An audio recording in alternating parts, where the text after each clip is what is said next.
Hello and welcome to World Taaza Khabar. Today, we bring you the latest news and updates from around the world.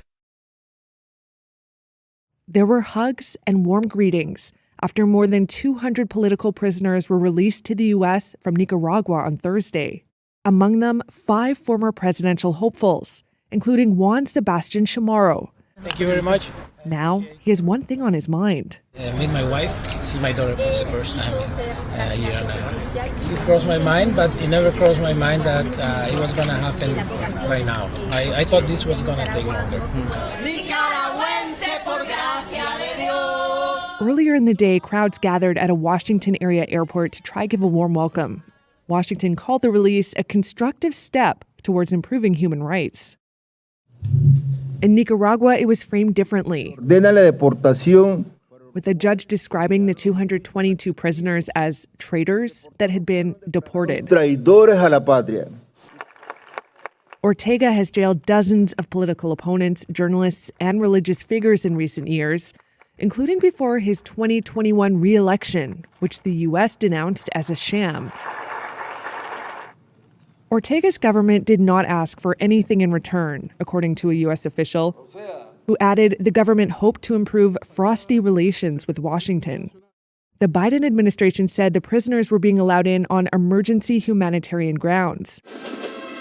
But the Nicaraguan government said it planned to change the law to allow it to strip the prisoners of their citizenship, meaning they may never be able to go back.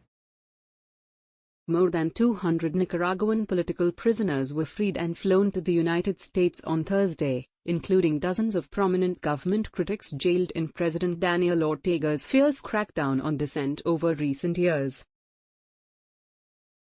Ortega later described the surprise move as a push to expel criminal provocateurs who sought to undermine Nicaragua, while Washington hailed the mass release as a constructive step toward improving human rights.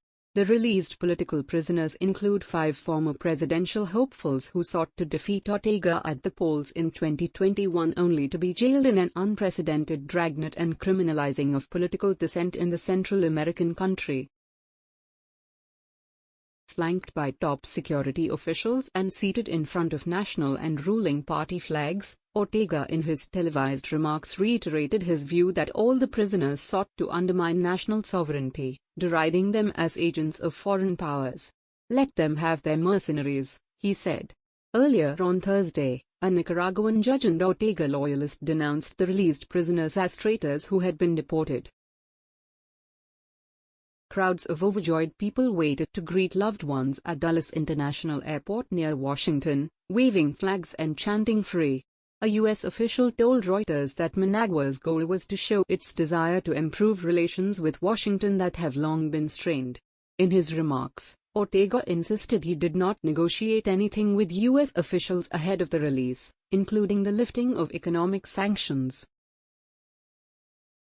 In 2021, Washington imposed sanctions and denounced Ortega's re-election as a sham after all of his top opponents were jailed ahead of the vote, with journalists and religious figures also later imprisoned.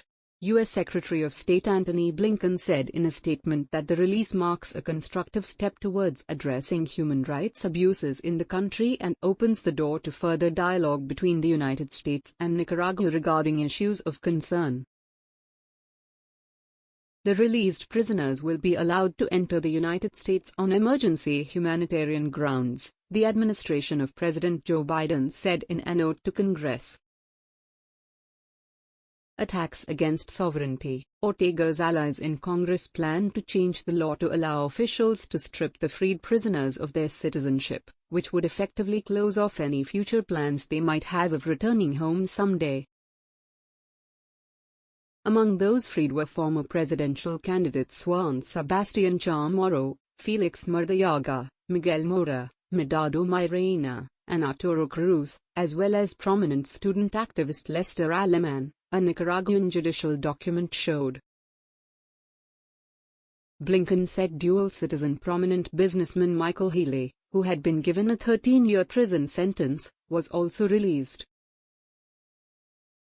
About 100 people awaited their arrival at Dulles Airport, with many waving Nicaraguan flags and signs with the names of those released. Some sang My Nicaragua, a cherished national song. Ariana Gutierrez Pinto, 28, said she was eager to be reunited with her 63-year-old mother, Evelyn Pinto, who had been released just in time to celebrate her birthday later this month. "I'm super nervous," the younger Pinto said. "There were days when I lost hope, but my father was always optimistic, the whole family was optimistic. And my mother was, too. She never lost hope." On Twitter, the Nicaraguan University Alliance wrote, "Our friends have been freed," referring to 4 students who were imprisoned following their participation in protests. Some of these individuals have spent years in prison, many of them for exercising their fundamental freedoms, in awful conditions and with no access to due process, said a U.S. State Department spokesperson. In addition to the 222 individuals who were expelled to the United States, 2 others were freed but chose not to travel, of whom one was prominent Ortega critic and Catholic Bishop Rolando Alvarez. Ortega said the cleric is now back behind bars. That's all for today's episode of World Taaza Khabar. Thank you for tuning in and don't forget to like, comment, and subscribe for more daily news.